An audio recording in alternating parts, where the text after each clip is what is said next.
Olá, amigos. Esta é a primeira edição de Espiritismo Agora, um convite às nossas reflexões sobre a vida. Espiritismo Agora foi feito para você que gosta de estudar os assuntos relacionados com a nossa natureza espiritual. Para você que gosta de examinar, de ler, de conhecer, em momentos como esse que estamos vivendo aqui na Terra. E para entender sobre a vida, sobre os assuntos de ordem espiritual, o nosso convite é para você acompanhar todas as edições de Espiritismo Agora, que vai falar, vai expor aspectos da doutrina espírita codificada por Allan Kardec. Esta é a nossa sugestão para você que nos assiste pela primeira vez. Allan Kardec é o codificador do Espiritismo. Então vamos iniciar respondendo a esta pergunta que aparece aí em sua tela. O que é uma doutrina? Por que se diz que o Espiritismo é uma doutrina? Doutrina é um conjunto de princípios que compõem um sistema. E o sistema pode ser filosófico, pode ser religioso ou político. Podemos dizer, então, que Kardec reuniu em um determinado código, em uma linguagem acessível a todas as culturas, as leis naturais.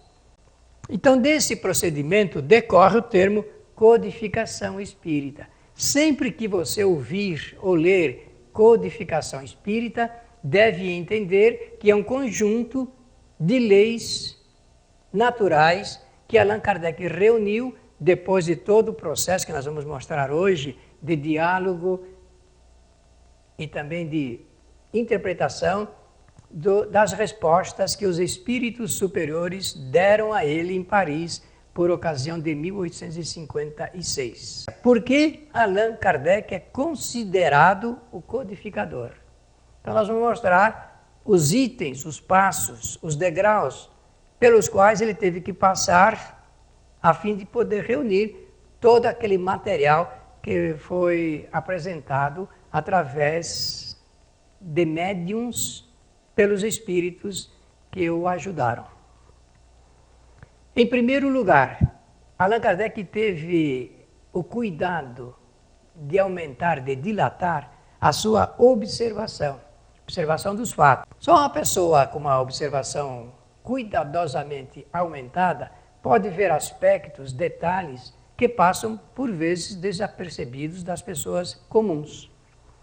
O segundo passo foi a realização de novas experimentações. Allan Kardec não ficou satisfeito em apenas observar. Ele também quis fazer as suas experiências. Quis, através de pessoas habilitadas, promover os mesmos fenômenos e observar com um pouco maior de cuidado aqueles detalhes que estamos mencionando aqui para você. E o terceiro passo? O terceiro passo é que Allan Kardec fez comparações dos resultados obtidos, tanto na fase de observação, quanto na fase de experimentação. Eu falei fase, mas, meus amigos, foram múltiplas fases que Allan Kardec venceu para poder fazer esse cotejamento. O quarto passo é o que vocês estão lendo aí. Foi o registro feito por Allan Kardec em documentos. Tudo que ele observava, ele documentava.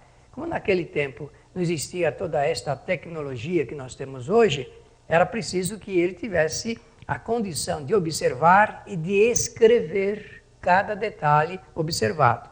Isso ele faz a partir do livro que vamos mostrar hoje, o livro dos médiuns. O quinto passo é o julgamento das situações, porque um fato acontece, um evento ocorre, ele ocorre e acontece em um determinado lugar, com certas pessoas, em horas, em momentos apropriados, ou exatos, ou provocados, e é preciso então fazer um julgamento dessas situações, todas para dar até mesmo um foro de veracidade as observações e as próprias experimentações. O sexto passo pelo qual Allan Kardec é considerado codificador da doutrina espírita é este que vocês estão lendo. Ele fez a extração de todas as consequências dos fenômenos apresentados. Eram reais? Sim. Por que aconteciam? E quais seriam as suas consequências para o homem? O sétimo passo é a ordenação, a sistematização, colocar através de um processo de sistema didático, até, visto que Allan Kardec foi um professor, de todo o material recolhido. E depois a apresentação dessas conclusões para a sociedade. Reunido, então, esse material, nós podemos dizer, está reunido num determinado código, porque ele escreveu. Código é no processo da comunicação, é como se apresenta o fato de maneira escrita, que era o único meio pelo qual Allan Kardec poderia ter feito o registro a partir da metade do século XIX.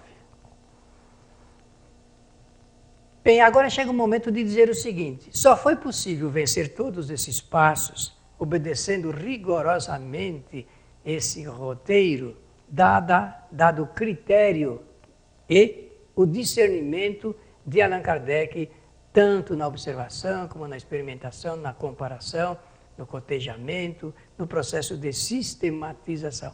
Allan Kardec foi um homem de ótimo discernimento nesse campo. Nós vamos contar um pouco sobre sua vida e tenho a certeza você vai gostar muito de saber quem foi o codificador do Espiritismo, por que ele estava preparado para realizar essa tarefa e o que é que isto resulta em benefício de toda a nossa humanidade. Os resultados obtidos por Allan Kardec, então, podem ser considerados a partir da publicação da primeira obra, o Livro dos Espíritos, conforme nós vamos mostrar. Foi no dia 18 de abril de 1857 que Allan Kardec colocou lá nas livrarias da cidade de Paris o resultado de todo esse trabalho que eu mencionei aqui. Está reunido nesse código. O Livro dos Espíritos é, sem sombra de dúvida, uma das mais importantes obras da humanidade. É um livro que nasceu para iluminar a consciência do homem. É um focalizador de luz na nossa trajetória aqui na Terra e também depois que nós partirmos deste mundo. De forma que, a partir dessa data, Allan Kardec pôde disponibilizar todo o material recolhido que estavam confinados lá em algumas reuniões da França. Vamos falar disso logo em seguida. Vocês estão vendo aí na tela o rosto do primeiro Livro dos Espíritos, exatamente editado por Allan Kardec, em 1857. É com esse rosto, com esta capa, que a obra chegava lá em Paris. Em 1861, em decorrência daquilo que vimos falando, do processo de observação e experimentação, nasce o Livro dos Médiuns. Em 57, o Livro dos Espíritos, em 1861, o Livro dos Médiuns. Allan Kardec, ao apresentar esse livro ali na cidade de Paris, diz que ele foi escrito para atender às necessidades dos dirigentes, na época chamados magnetizadores, os dirigentes espíritas, magnetizadores, e os médiuns. Então, dois públicos, os médiuns para aprenderem tudo sobre mediunidade e os dirigentes para aprenderem como administrar esse assunto nos grupos mediúnicos ou grupos espíritas da época. Em 1864 é editado o livro intitulado O Evangelho segundo o Espiritismo. Allan Kardec fez um trabalho, um estudo a respeito dos ensinamentos de Jesus, ensinamentos teóricos e práticos da vida de Jesus, e apresentou então um estudo sob a ótica da nova doutrina que estava nascendo lá na França, o Espiritismo.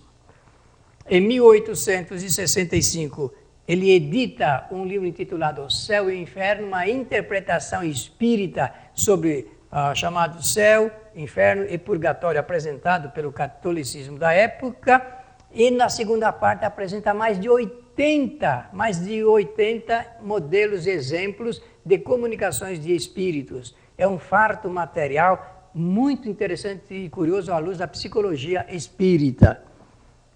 Em 1868, ele publica a sua última obra, ligado com esses trabalhos que estamos falando aqui, das suas experimentações. É um livro intitulado A Gênese.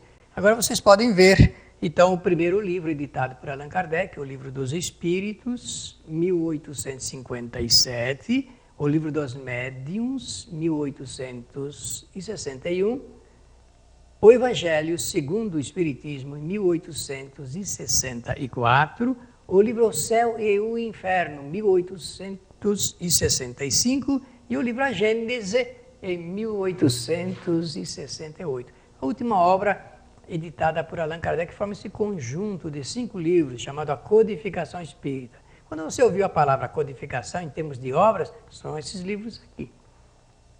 Só que Allan Kardec previu, antes da própria divulgação da doutrina, a necessidade de se apresentar o Espiritismo de maneira resumida, fácil, para qualquer leitor. Qualquer leitor. Então ele escreveu um livrinho muito curioso, importante e necessário, chamado O que é o Espiritismo. Ele não faz parte da codificação diretamente, mas é um livro que serve para que se conheça as bases da doutrina espírita, a feição do Espiritismo, como Allan Kardec desejava. Esses livros, então, formam o corpo doutrinário do Espiritismo. Só existe Espiritismo porque existe o Livro dos Espíritos, o Livro dos Médiuns, o Evangelho, Céu e Inferno e a Gênese. Fora disto não há doutrina espírita, há interpretações pessoais sobre os assuntos a ela ligados. E todos têm todo o direito de pensar, falar e escrever. Para você acompanhar bem o nosso programa a partir de hoje, acompanhar bem o programa, as exposições que faremos sobre as leis naturais, vamos mostrar a temática de todo o trabalho feito por Allan Kardec, você pode adquirir este livro, Fundamentos Históricos e Doutrinários do Espiritismo, numa linguagem moderna, acessível também a todas as pessoas, fazendo remissão ao conteúdo que estão nessas obras que nós já citamos aqui. Agora nós vamos ao nosso intervalo e voltamos logo a seguir. Apoio Cultural.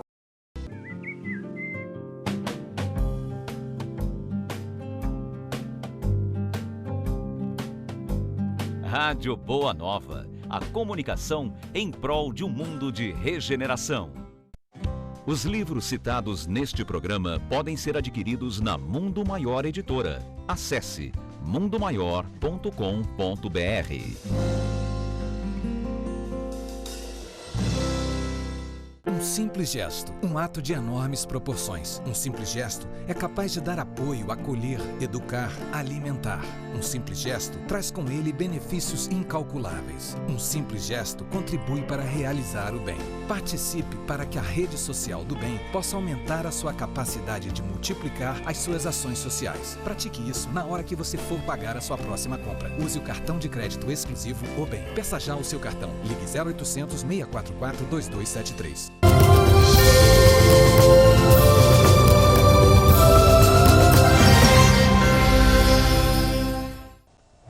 Como o Espiritismo apresenta, então, as leis naturais, vamos examinar aqui o que nós estudaremos em nosso programa Espiritismo Agora, uma realização da Fraternidade Francisco de Assis e do Centro Espírita André Luiz, ambas as associações aqui da cidade de São Paulo. Vamos mostrar, então, os chamados princípios básicos da doutrina espírita que estão reunidos no trabalho feito por Allan Kardec. Deus é o primeiro princípio filosófico da doutrina espírita. Aliás, o Espiritismo examina filosófica e cientificamente este assunto. Filosoficamente, apresentando as provas filosóficas da existência de Deus e a comprovação científica da existência de Deus. O segundo princípio básico que compõe a doutrina espírita e, portanto, ligado com esse assunto das leis naturais, é o espírito e a matéria, elemento espiritual e elemento material, portanto, criação. O terceiro princípio básico do espiritismo é imortalidade, uma lei natural. O quarto princípio básico do espiritismo é a lei natural de evolução do espírito, não da matéria. A matéria não evolui, ela é modificada sob a ação inteligente do espírito. O quinto princípio básico da doutrina espírita é a lei natural de reencarnação, da pluralidade das vidas que se sucedem para dar atendimento à lei de evolução. O sexto é livre-arbítrio, uma lei natural. O sétimo princípio fundamental, que é básico do espiritismo, é a lei de causa e efeito. E fluidos, o oitavo princípio fundamental do espiritismo. O nono princípio fundamental do espiritismo é perispírito. E vem logo a seguir de fluidos, porque perispírito é um corpo fluídico do espírito. Aonde está o espírito? Encarnado ou desencarnado? Aí está também o seu corpo fluídico. E ele é feito, confeccionado, composto do agregado de moléculas fluídicas, porque é matéria. O décimo princípio fundamental do espiritismo é mediunidade, a comunicabilidade dos homens com os espíritos. É uma faculdade natural, como nós vamos estudar, teremos cerca de 4 programas exclusivos para examinarmos esse tema, mediunidade, nos mais variados aspectos. E você vai gostar, porque nós vamos mostrar aqui como é que o espiritismo apresenta de maneira didática a existência da mediunidade como faculdade natural de todos os seres humanos, somente os seres humanos. E o 11º princípio básico da doutrina espírita é a vida em outros planetas.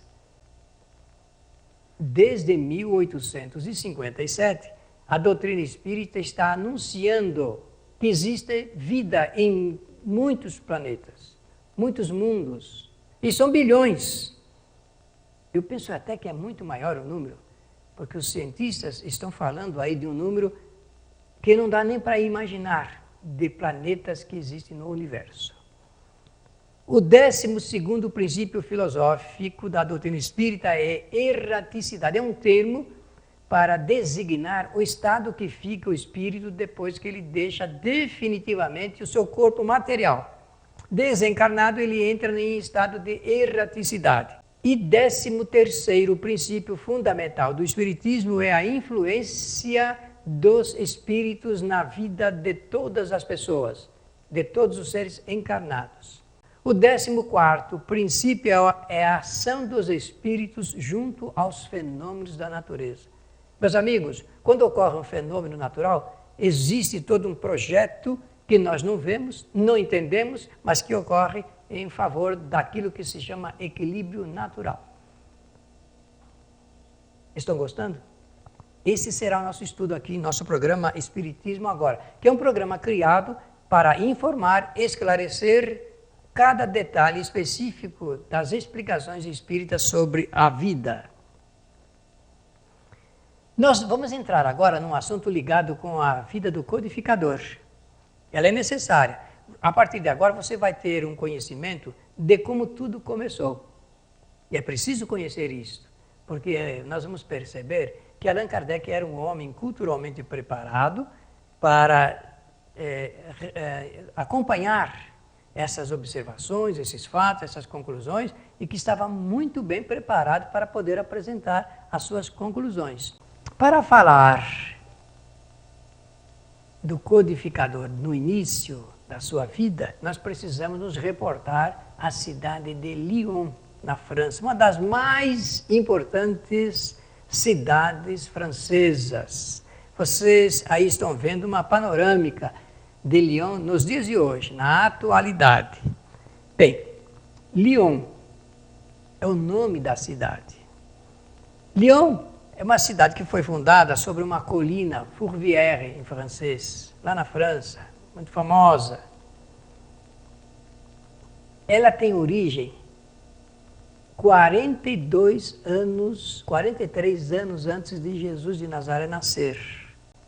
Aí vocês estão vendo a cidade de Lyon, nesse tempo com outro nome, Lugdunum.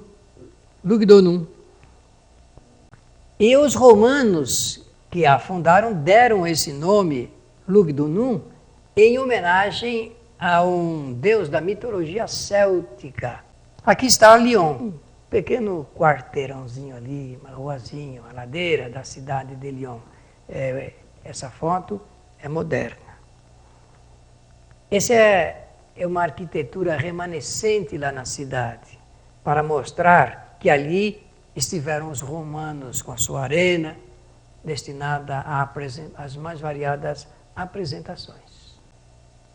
E foi exatamente nessa cidade chamada Lyon que nasceu um menino que veio receber o nome de Hippolyte. Agora começamos a falar do nascimento do codificador do Espiritismo.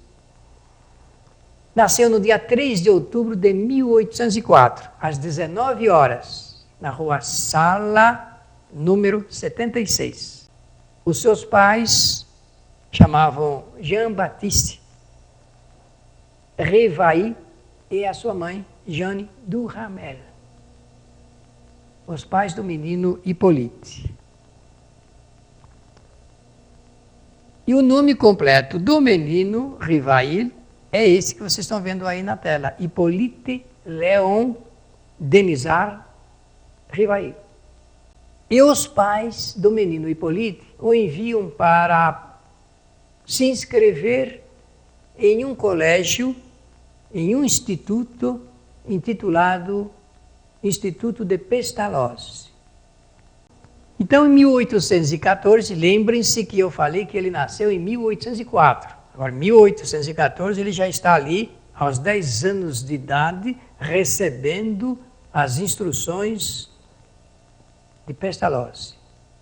E aí uma foto dele já encanecido, já idoso, mas o semblante parece que inspira, irradia aquela serenidade, aquela firmeza no seu caráter, na sua forma de observar a vida. Eu vou apresentar para vocês uma frase lapidar de Pestalozzi. É uma frase que deve repercutir no seu cérebro e no seu sentimento, no seu coração, se nós podemos usar essa expressão no máximo do sentimento. Vejam que coisa importante ele dizia sobre educação. O fundamento da educação é o amor. Somente se pode educar se amar. Não havendo amor, você pode ter a técnica e a arte, mas não tem o fundamento. E o fundamental na educação, no processo da educação, é o amor. Essa ilustração ela é bastante interessante, porque mostra ele sempre muito carinhoso com a infância necessitada. Ele era tido como um homem de benemerência, voltado para as coisas da verdadeira caridade ao homem. Quando nós falamos do nome de Pestalozzi, nós precisamos compreender de onde ele se inspirou para realizar todo o seu projeto de educação. E aí ao lado vocês estão vendo a foto de Rousseau, Jean-Jacques Rousseau. Rousseau é considerado o filósofo da educação, porque apresentou, através de alguns livros, principalmente um livrinho, romance de Emílio, modernas técnicas de educação fundamentadas na liberdade, na democracia da aprendizagem. E foi inspirado nesses livros de Rousseau, desse grande filósofo da educação, que Pestalozzi pôde criar então a sua metodologia. Por que estamos falando isso, amigos? Porque até hoje, o trabalho de Pestalozzi inspira educadores no mundo inteiro. Até hoje, os trabalhos de Rousseau inspiram professores e educadores do mundo inteiro. Bem, eu falei que os pais do menino Hipólite o mandaram para a cidade da Suíça, lá em Verdun. Então, nós vamos ver que depois da Suíça, ele voltou para Paris. Já adulto, jovem, bem verdade, mas formado, com o pensamento e o sentimento cheios de ideais. Ideais que se voltavam da mesma forma que Pestalozzi para a área da educação. E sabem, amigos, Espiritismo é uma doutrina ligada à educação espiritual do homem. Para que isso pudesse ser feito, era necessário, então, que o seu fundador tivesse tido uma formação da melhor qualidade educacional. Voltaremos no nosso próximo programa e continuaremos um pouco a respeito da vida do nosso codificador do Espiritismo. O nosso convite aqui para você se interessar por esses assuntos, porque eles nos levam para o lado espiritual da vida. Pela sua atenção, o nosso agradecimento e até o nosso próximo programa.